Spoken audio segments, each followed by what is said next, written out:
How to add additional information to products in Squarespace. In order to do that, first head over first to your actual dashboard and click on the This Products and Services.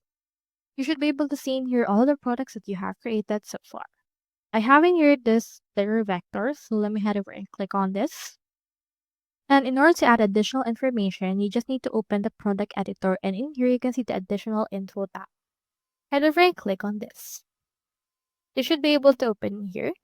As you can see, this is just the layout of the text, so you just need to put additional info on your page. You can use a longer description, videos, or other content.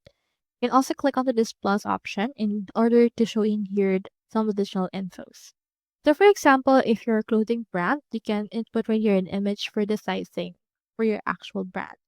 You can click on this add an image, upload in here a file that you wish to use. And once you have uploaded that, this should be able to show up right here. And you can also add image alt text and the likes. Adding here some description. So contact us for more details.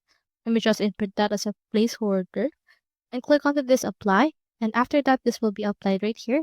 Head over and save that. So that's all there is today, and I hope this video helped you out.